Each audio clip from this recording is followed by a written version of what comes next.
అప్పుడు యేసయ్య నన్ను ఎవరు ముట్టుకున్నారని అడుగుతారు. అప్పుడు ఎవ్వరు మాట్లాడలేదు, కానీ పేతురు గారే, ఇంతమంది నీ మీద పడుతున్నారు కదా, నన్ను ముట్టుకున్నది ఎవరు అంటావేంటి బోధకుడా అని పేతురు గారు యేసయ్యని అడుగుతారు. కానీ యేసు ఎందుకు అలా అన్నారో పేతురు గారికి తర్వాత అర్థమవుతుంది.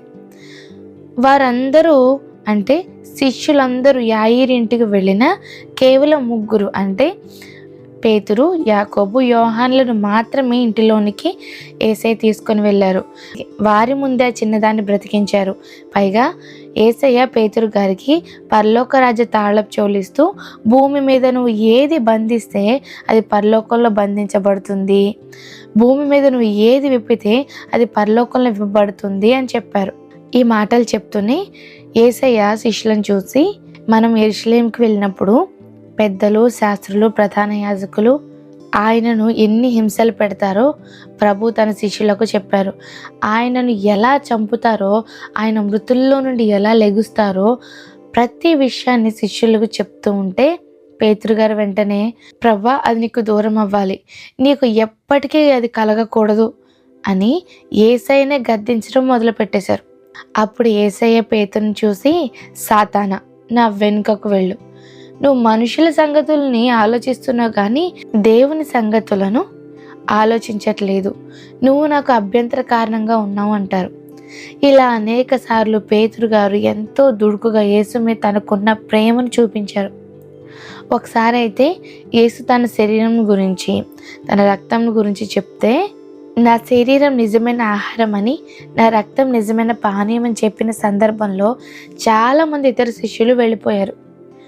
అప్పుడు యేసయ్య మిగిలిన వారిని చూసి, మీరు కూడా వెళ్ళిపోవాలని అనుకుంటున్నారా అని అన్నప్పుడు మళ్ళీ పేతురు గారే, ఎక్కడికి వెళ్ళిపోతాం ప్రభువా, నువ్వే నిత్య జీవపు మాటలు గలవాడమని తన మనస్సులో ప్రభు యొక్క స్థానాన్ని తెలియజేశారు. యేసయ్య పేతురు వైపు చూసి, సాతాను మిమ్మల్ని జల్లెడ పట్టించాలని కోరుకున్నాడు, అయితే నేను నీ కోసం వేడుకున్నాను, నీ మనస్సు తిరిగిన తరువాత నీ సహోదరులందరినీ స్థిరపరచు అని పేతురుతో చెప్తారు. ఆ రాత్రి ప్రభుతో కలిసి వారు పస్కాను ఆచరిస్తూ ఉంటే యేసు ఆ రాత్రి ఏం జరగబోతుందో తెలియచేశారు. అప్పుడు పేతురు గారు, ప్రభువా, వీళ్ళందరూ మిమ్మల్ని వదిలేసిన నేను మాత్రం మిమ్మల్ని విడిచిపెట్టను అంటారు. అయితే యేసయ్య, నువ్వు ఆయన ఎవరో నాకు తెలీదు అని 3 సార్లు చెప్పే వరకు కోడి కూయదని చెప్పేశారు. యేసయ్య తన శిష్యులతో తానున్న స్థలం నుండి గెత్సెమనే తోటకు వెళ్తారు.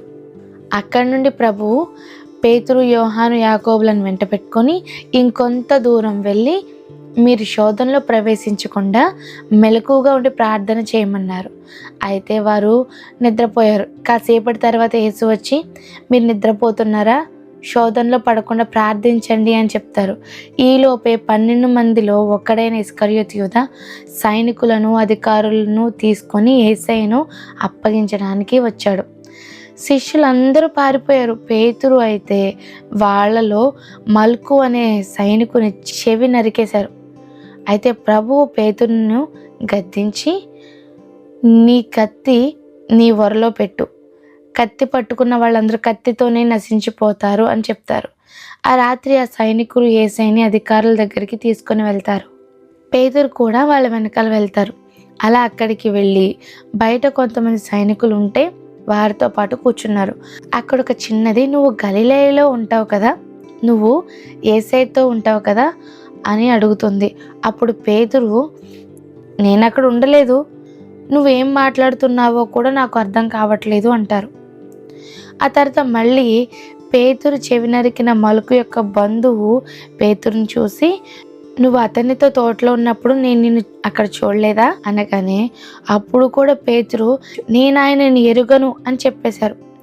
ఇంచుమించు 1 నిమిషం తర్వాత, నిజంగానే వీడు అతనితో కూడా ఉన్నాడు, వీడు గలిలయుడే అని గట్టిగా చెప్పిన పేతురు గారు మాత్రం, ఓయి, నువ్వు చెప్పేదేంటో నాకు తెలీదు అని ఒక మాట అబద్ధం చెప్పేసి వెంటనే తనను తాను చెప్పించుకోవడానికి, ఒట్టు పెట్టుకోవడానికి రెడీ అయిపోయారు.